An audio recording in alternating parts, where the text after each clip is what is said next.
الحمدللہ وحدہ والصلاة والسلام علی من لا نبی بعدہ.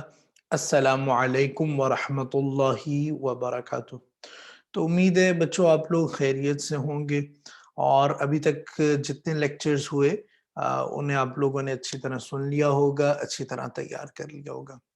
اچھا، چند سوال تھے، چند چیزیں تھیں جو میں نے پچھلے لیکچر میں آپ لوگوں کے لیے خاص طور پر چھوڑی تھیں، اور ان میں سے چند چیزیں میں نے دکھانی تھیں اور چند چیزیں سوال تھے. پچھلے لیکچر میں بھی ہم بھول گئے جو چیزیں دکھانی تھی، اس وجہ سے اس لیکچر کے سٹارٹ میں ہی ہم وہ چیزیں کور کریں گے، اور ظاہر ہے سوال مکمل ہوں گے تو ہم آگے چلیں گے. جو پینڈنگ سوال تھے جو آپ سے پوچھنے تھے، تو یہ ساری چیزیں سٹیپ بائی سٹیپ چلتے ہیں. پہلے اپنی بک کا پیج نمبر آپ 5 کھول لیں. تو میں بلکہ پی ڈی ایف بھی نکال دیتا ہوں، ایک سیکنڈ.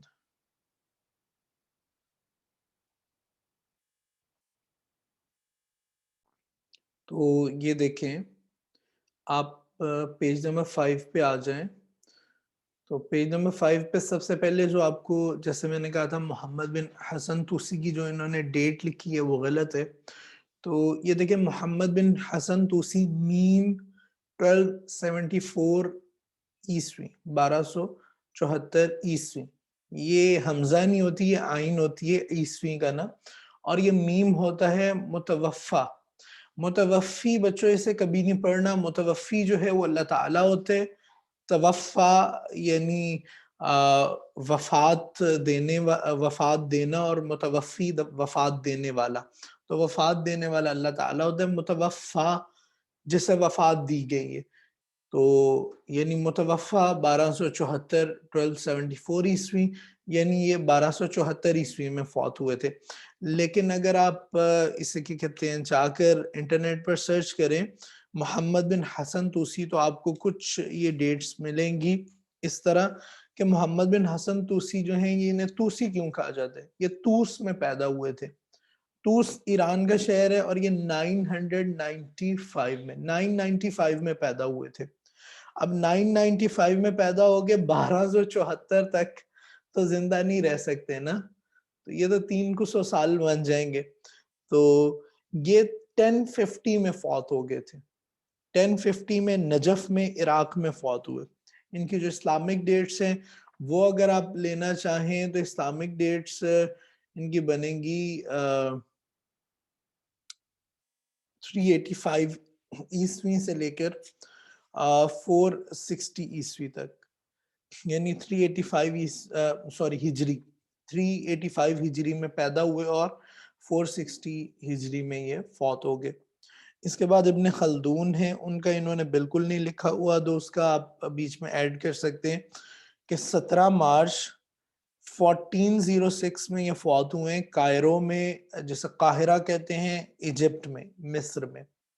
اور 27 مئی 1332 میں 1332 میں یہ تیونس میں، تونیشیا ملک ہے، اس کا شہر ہے تیونس، اس میں یہ فوت ہوئے، پیدا ہوئے. 1332 عیسوی میں پیدا ہوئے ہیں، 1406 عیسوی میں فوت ہو گئے. اچھا، اسی پیج کے اوپر نیچے کر کے اقتدار اور اقدار والی غلطی، وہ تو میں نے آپ کو درست کرا دی تھی. اس کے بعد اگر آپ یہ دیکھیں اپنی بک کے اوپر ذرا ایک پیج چھوڑ کے، تو اس سے اگلے پیج پہ آئیں گے جو ہم نے پڑھی تھی، دا گریٹ آبجیکٹو. پڑھتے وقت میری بھی نظر اس پر نہیں گئی جلدی میں. تو یہ ہے دا گریٹ، آگے لکھے مقصد. آبجیکٹو ہوتا ہے مقصد. آبجیکٹ تو کسی چیز کو کہیں گے نا، آبجیکٹو کیا ہے، اس کا مقصد کیا ہے. The great objective of political economy, اس کے آبجیکٹ کے آگے IVE لگا دے. تو اس کے ساتھ پھر آپ آگے جس طرح تبادلہ، میں نے کہا بڑی چیزیں میرے ذہن میں نہیں آئی ہوں گی. یہ دیکھیں ایکسچینج میں ڈبل اے لگے، جلدی میں نہیں دیکھا گیا، تو انگلش کو میں نے چیک ہی نہیں تھا کیا، تو یہ بک پہ میں نے اپنی ساری مارک کی ہوئی ہیں. ایکسچینج میں ڈبل اے لگا ہوا ہے، اس کو ایک ایک کاٹ دیں.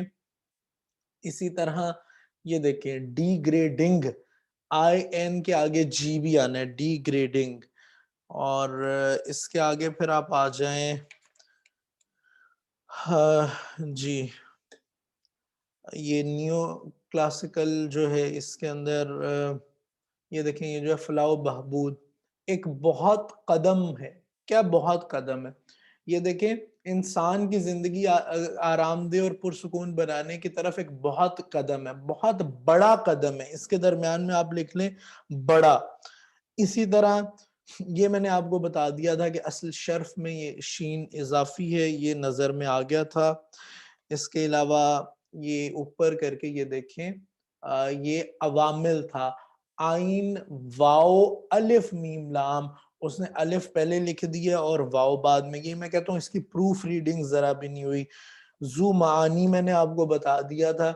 اچھا اب یہاں میں نے آپ سے ایک لفظ پوچھا تھا کہ اس کی تعریف پر کڑی تنقید پروفیسر رابنز نے کی تھی, جس کے مطابق بھلائی کا تصور گہرائی اور گیرائی کھو دیتا ہے. اچھا گہرائی کا مطلب تو تھا ڈیپتھ, گیرائی کا کیا مطلب تھا یہ میں نے آپ لوگوں سے پوچھا تھا. تو گیرائی کا مطلب ہے پکڑ, ٹھیک, زمانی ہو گیا تھا. اس کے علاوہ آج ہم انشاءاللہ رابنز کی تعریف پڑھیں گے, لیکن اس سے پہلے ایک اور چیز ہے اس کو ہم ڈسکس کریں گے, یہ پروف ریڈنگ. اور جس طرح میں نے آپ کو کہا تھا کہ یہ ساری کی ساری کافی اس میں چیزیں جو ہیں یہ چوری کی ہیں, تو وہ میں آپ کو ایگزیکٹ ابھی دکھاؤں گا. لیکن رابنز کی جو تعریف ہے اس میں چیزیں مارک کر لیں جو مارک کرنے والی ہیں کوئی. اس میں دیکھیں اس کا جو تھا an on nature, an on کیا ہوا, این ایس سے E double S A Y, درمیان میں ایک لفظ آنا ہے E double S A Y, بڑے ای کے ساتھ لکھیں کیونکہ یہ ٹائٹل چل رہے. این ایس سے آن اور آف کو یا اینڈ کو ایسے الفاظ کو بڑا نہیں کرتے. این ایس سے آن the nature, an essay on the nature and significance, یہ n ہے u نہیں ہے, اس کو الٹا کر لیں, an essay on the nature and significance of economic science. یہ economics نہیں آئے گا, اس کاٹیں economic science آئے گا. تو یہ تھا ادھر تک. اس کے آگے ہم پڑھیں گے جب ان کے یہ scarcity میں a کو کاٹ لیں, ڈبل اے ہے.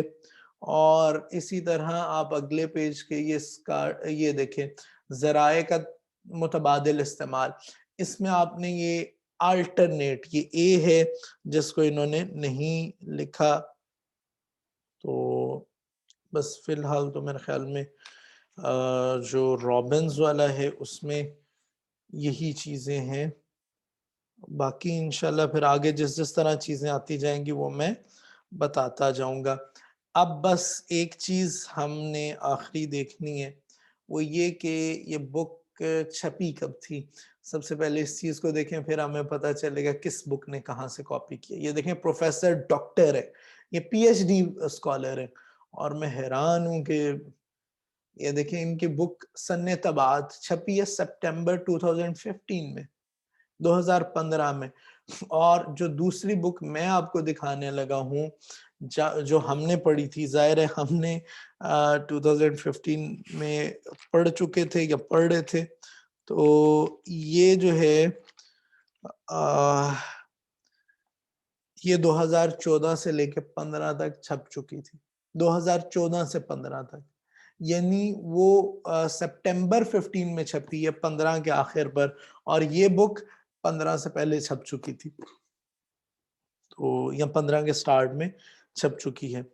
اب اس بک کی جلد کچھ بہتر ہے, لیکن بہرحال ہمارا یہی حال ہے, اس میں بھی غلطیاں ہیں, بہت ساری غلطیاں ہیں. غلطیوں سے پاک ہمیں کوئی بک مل جائے تو بس ہم پروف ریڈنگ کو نہیں, پروف ریڈنگ پر دھیان نہیں دیتے. تو یہاں یہ دیکھیں ہمارے پاس یہ ایک پیج ہے, اور 1 منٹ کے لیے آپ اس پیج پر غور کریں, میں ابھی آپ کو پڑھ کر بھی سناتا ہوں.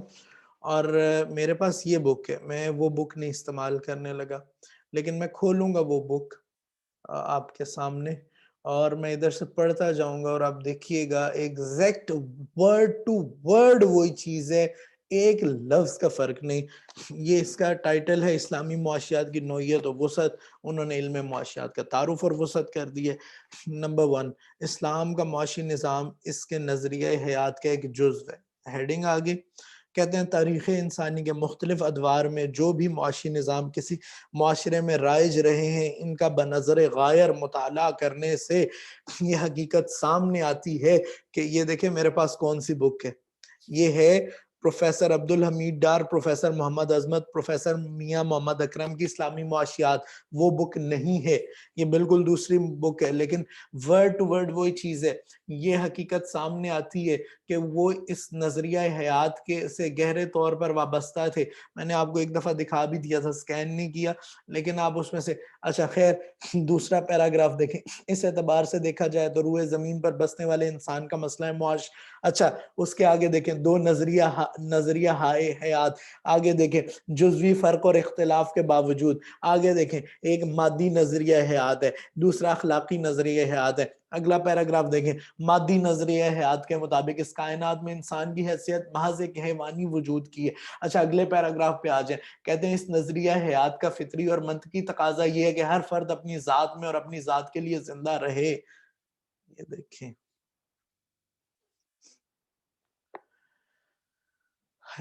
تو انہوں نے سایہ فگن تک تو لکھ دیے.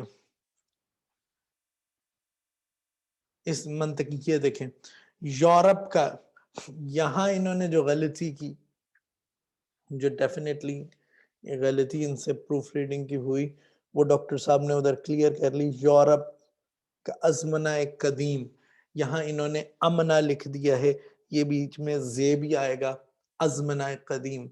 تو خیر یورپ کا ازمنہ قدیم دیکھیں مڈل ایجز بریکٹ میں وہ سارا لکھے. اور اس کو آپ آگے تک اگلا پیراگراف دیکھیں مادی نظریہ حیات کے برعکس. یہ دیکھیں مادی نظریہ حیات کے برعکس اختلافی اخلاقی نظریہ حیات. آگے دیکھیں اگلا پیراگراف اس نظریہ حیات کے مطابق انسان محض ایک حیوانی وجود. اچھا انسان کا مسئلہ معاش کیا ہے؟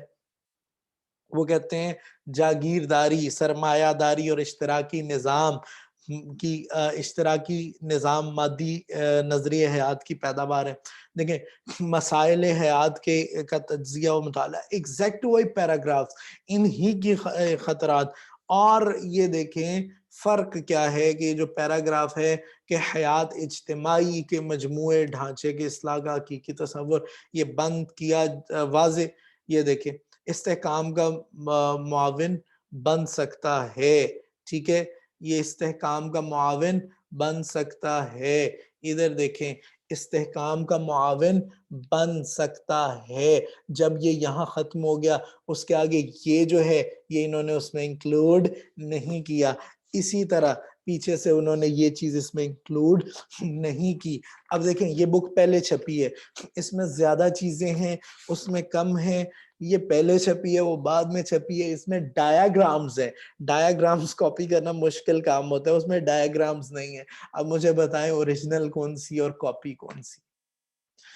تو یہ چیزیں آگے اسلام کا، اس کے 3 چیپٹرز، پورے کے پورے 3 چیپٹرز، پہلے 3 چیپٹرز اس بک کے اندر ورڈ ٹو ورڈ کاپی ہیں.